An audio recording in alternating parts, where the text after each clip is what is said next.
Good afternoon, everyone. I am your classmate, Lindsay Paller, and this is the rules and laws presentation for the rule that I chose, which is 4757 5 10. This is the Standards of Ethical Practice and Professional Conduct Reporting Unethical Actions.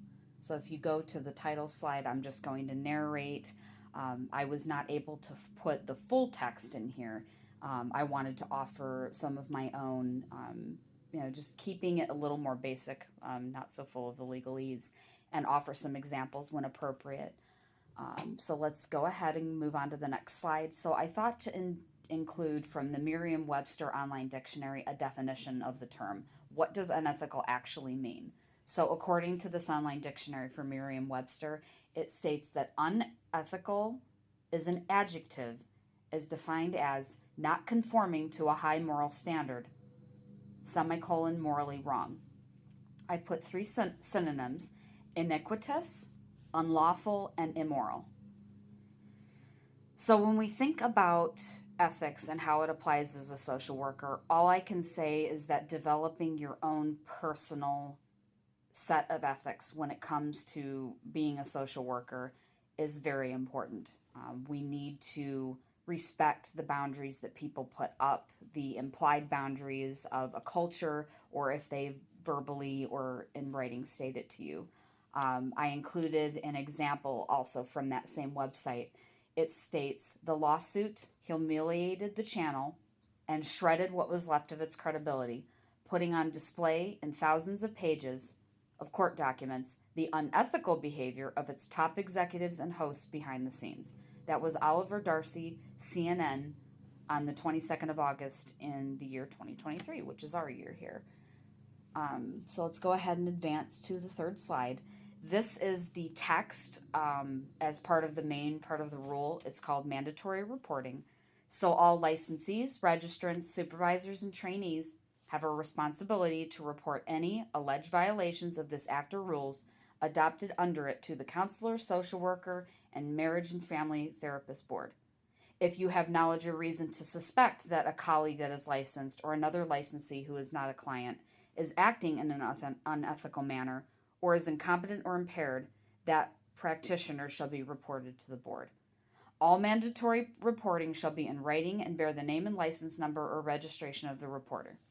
So when client confidentiality limits the licensee's ability to provide details, the licensee is still mandated to report the allegations against another licensee without breaching client confidentiality.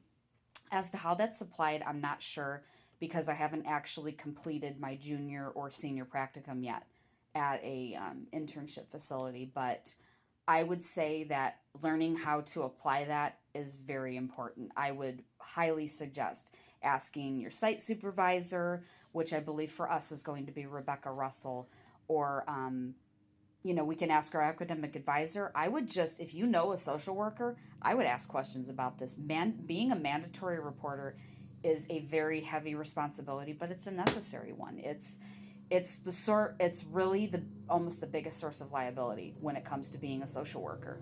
When you're working in a clinical setting or not, you have got to report wrongdoing, even if it's only suspected. The worst they can do is look into it and just find nothing's really going on. So advancing to slide number 4, I included an overview of the rule. Now this is applied, as I stated previously, to all counselors, social workers, and marriage and family therapists. We have section 2305.51, 2151.421, 5101.61, 2317.02, 5123.61, and 959.07 of the revised code. So we're going to go ahead and do an overview of these. So for the first one, that should actually be marked with section 2305.51 of the revised code. This is immunity of the mental health professional for reporting violent behavior by a client or a patient. So a mental health professional or health organization can be held liable in damages in a civil action or may be subject to disciplinary action by an entity with licensing or other regulatory authority for serious physical harm or death resulting from failing to predict, warn of, or take precautions to protect, well, actually to provide protection from the violent behavior of a mental health client or patient. And this is only if the client or patient or a knowledgeable person has communicated to the professional or organization an explicit threat of inflicting imminent and serious physical harm or causing the death of any potential victims. That's stating it. You can be criminally charged, you can be charged in civil court. This isn't just about losing your license or losing your job. This is about your entire reputation is on the line. This is the responsibility of protecting the people that you're serving, whether it is your employer themselves, your supervisor, coworkers, and clients. We need to protect each other. It's very important. We live in an increasingly volatile world, and I know that Scripture has predicted that things like violence and negativity and everything will just continue to get worse. It's all the more important. So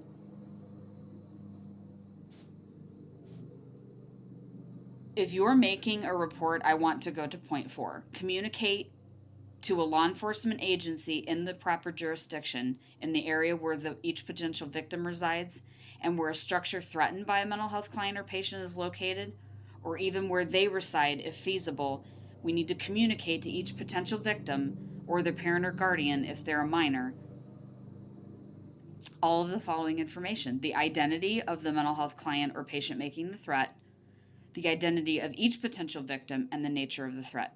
They need to know what's going on because they're possibly in danger. I mean, when you consider how serious it is to know what is going on around you as much as possible. I mean, information is power, and handing this over is not only mandatory, it's a sign of wisdom.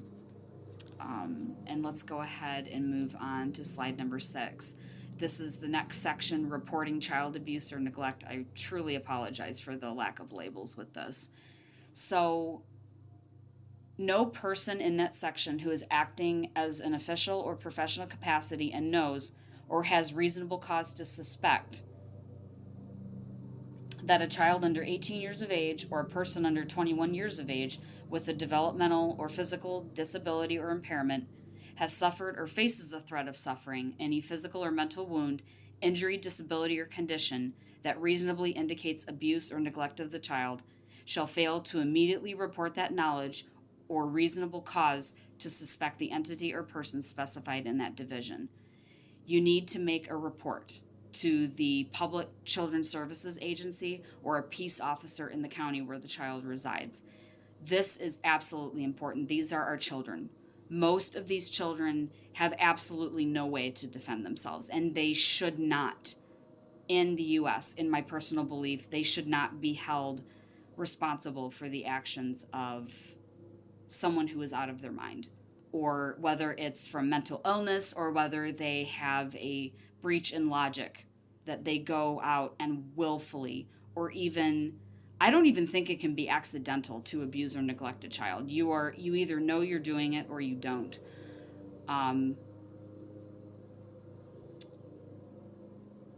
So like for my situation, there was a situation where I suspected child abuse going on. This was actually very recently.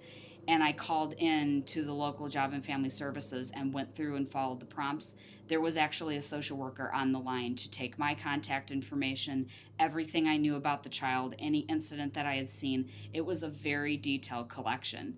Now I realize this is a social worker. We might go a different avenue other than just calling it in, and especially because it does need to be in writing. It needs to be in writing so there is a paper trail, a digital trail, whatever you would call it. So if you have a client tell you that they're being abused, we can't just assume they're making it up because they have a history of it. Maybe this person coming in has a history of crying wolf, so to speak, but it does not negate your responsibility to report any sign, any possible abuse or neglect that gets reported to you, whether you see it, the client reports it, or somebody else tells you. Let's go ahead and move down the line. Also under reporting child abuse or neglect, Any report is supposed to be made by telephone or in person and should be followed by a written report, as I said. So the names and addresses of the child and child's parents, or just someone who has custody of the child, their age, nature, and extent of any injuries, abuse, or neglect that is known or reasonably suspected. So any details you can give them. Any other information, which can include reports of medical examinations and tests, procedures performed, that might be helpful in establishing cause and the reasoning behind any kind of abuse or neglect. To me, if a child is being abused or neglected, there is no reason to do that. But it helps to know where they're coming from, because this to me can help to determine the mental health condition of the individual perpetrating these acts against this child or children. So let's go ahead. Okay, I actually did put the appropriate section here. So section 5101.61, duty to report abuse, neglect, or exploitation of an adult. Now, when I went under this particular section, there really wasn't a lot of information, except to state that it was an implementation of Adult Protective Services. This is a different division from reporting from a minor, but the process and the procedures from the previous section, they, to me, logically would transfer onto here. You do need to at least follow up in writing. It needs to include names, addresses, any kind of contact information, and the full nature and detail of the threat or the actual abuse or neglect. So I'm going to go ahead and move on to section 2317.02. This is privileged communications.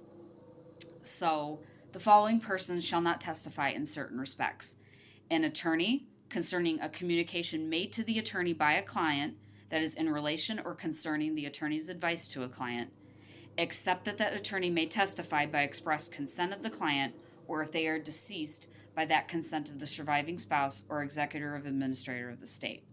However, if the client voluntarily reveals the substance of an attorney-client communication in a non-privileged context, or is deemed by section 2151.421 of the revised code to have waived any testimonial privilege under this division, the attorney may be compelled to testify on the same subject.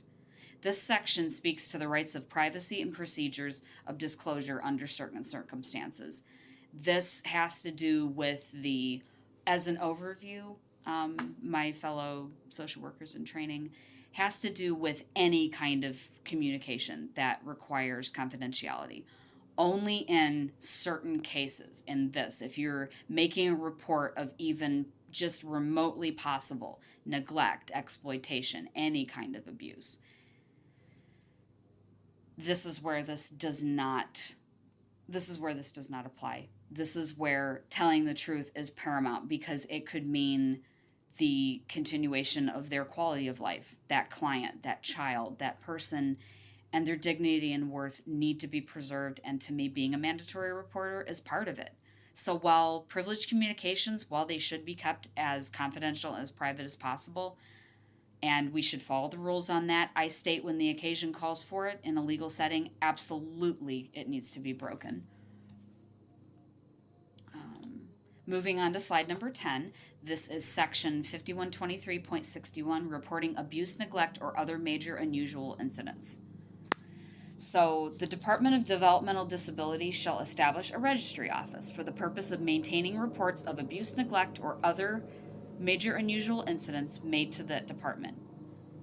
Any person addressed in this section having reason to believe that an individual with a developmental disability has suffered or faces a substantial risk of suffering wound, injury, disability, or condition to reasonably indicate abuse or neglect shall immediately report or cause reports to be made of such information to the entity specified in this division. So if there is even, again, whether it is a child, whether it is an adult, whether it is someone even under your care or not, if you suspect something, just make the report. Let the powers that be investigate to the fullest extent and make sure that that person's rights are being preserved, that they're being, their worth and dignity are being upheld. And if they're not, the people perpetrating the neglect or abuse, they need to be held accountable.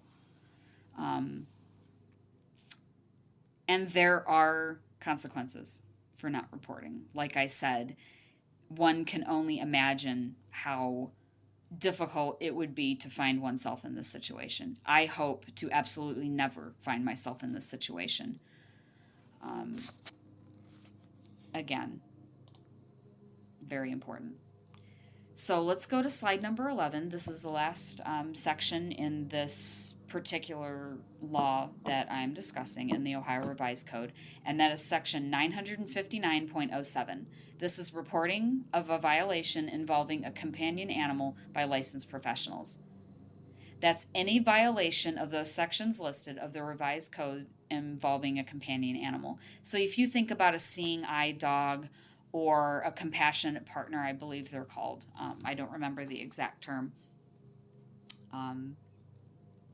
I believe that animals, while not maybe on the same level of importance as humans, they're part of God's creation too, and they should be respected.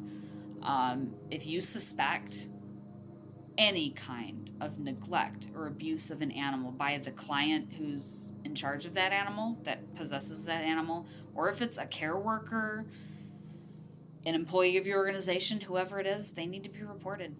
Because if you fail to immediately report a violation involving a companion animal to an officer who is not a dog warden or deputy dog warden, when that person has knowledge or reasonable cause to suspect that such a violation has occurred or is occurring, there are laws, there are rules to put order to God's creation. There are laws and rules to put us in line and to provide, while an imperfect, it provides us at least some form of structure. It applies to us. It applies to veterinarians, a social service professional. It applies to the organization as a whole. We need to protect. We need to protect what is ours, what we're in charge of. I mean, we are really, if you really think about it, in God's word, He calls us to be stewards of the world that He put us in. From the Garden of Eden up until now and into the future, that is especially important to maintain that role and glorify God in that way. The last slide for page number 12 are the references. So the Merriam-Webster website definition that I looked up on, September 11th to be sure, and then the excerpts from each part of the revised code came from the State of Ohio website, which is cswmft.ohio.gov, and obviously with all the slashes to really get to that rule, but I hope that I have given you some examples and given you some food for thought and allowed the information to be shared to the fullest extent. Obviously, if you have any questions, you are more than welcome to direct them to me. And honestly, if I don't know the answer, I will let you know. But I will do my best to try to get you the answer you need. Thank you guys very much for listening to me ramble for almost 19 minutes. And take care and have a good day.